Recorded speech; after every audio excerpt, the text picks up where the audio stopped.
Hi every one, അസ്സാം വലൈക്കും. Welcome back to my channel. അപ്പോൾ ഇന്ന് ഞാൻ കാണിക്കാൻ പോകുന്നത് നല്ല സോഫ്റ്റും ടേസ്റ്റി ആയിട്ടുള്ള ഉണ്ണിയപ്പ റെസിപ്പിയാണ് കേട്ടോ. ഇത് വളരെ എളുപ്പമാണ്. അതുപോലെ തന്നെ ഞാനിത് ഉണ്ണിയപ്പ ചട്ടി ഒന്നും ഇല്ലാതെ കേട്ടോ ഉണ്ടാക്കിയേക്കുന്നത്. അപ്പോൾ ഇതെങ്ങനെ ഉണ്ടാക്കാമെന്ന് നമുക്ക് ബാക്കി വീഡിയോയിൽ കാണാം.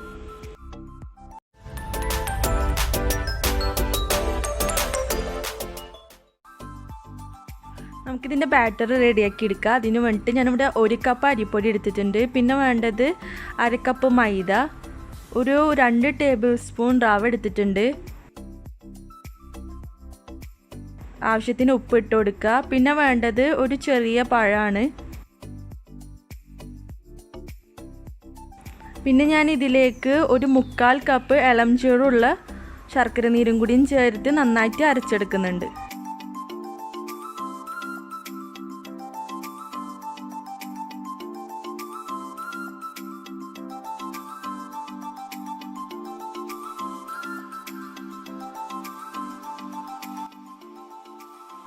നമ്മളുടെ ബാറ്ററിലേക്ക് ഞാനൊരു 1/4 ടീസ്പൂൺ ബേക്കിംഗ് സോഡയും കൂടി ആഡ് ചെയ്തിട്ട് നന്നായിട്ട് മിക്സ് ചെയ്ത് കൊടുക്കുന്നുണ്ട്.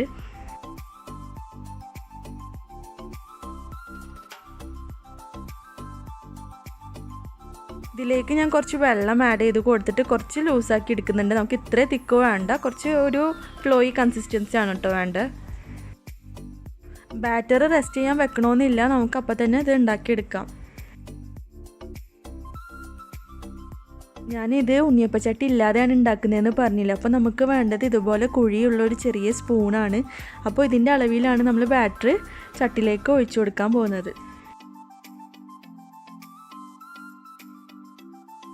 ചട്ടിയിലെ എണ്ണ നന്നായിട്ട് ചൂടായതിന് ശേഷം നമുക്ക് മാവ് ഇതുപോലെ ഒഴിച്ചു കൊടുക്കാം.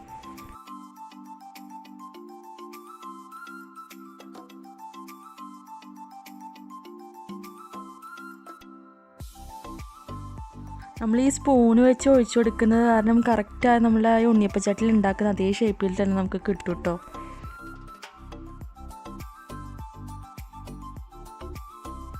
ഇങ്ങനെ ഒരെണ്ണം മാത്രമല്ല ഉണ്ടാക്കാൻ പറ്റുന്നത്, നമുക്ക് 3 എണ്ണം മറ്റു ടൈം ഒഴിച്ചു കൊടുക്കുക. ഞാനിപ്പോൾ ഓരോന്നായിട്ട് കാണിക്കുന്നതെന്നുള്ളൂ.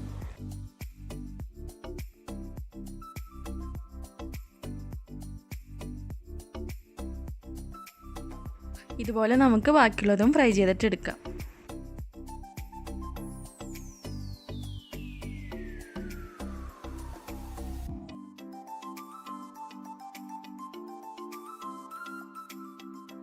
അപ്പോൾ നമ്മളുടെ ഉണ്ണിയപ്പമൊക്കെ റെഡി ആയിട്ടുണ്ട്.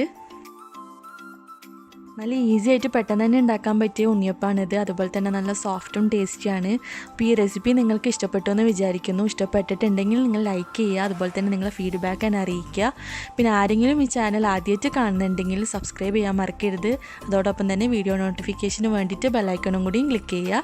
വീണ്ടും നല്ലൊരു വീഡിയോ ആയിട്ട് നമുക്ക് കാണാം. Till then take care, by.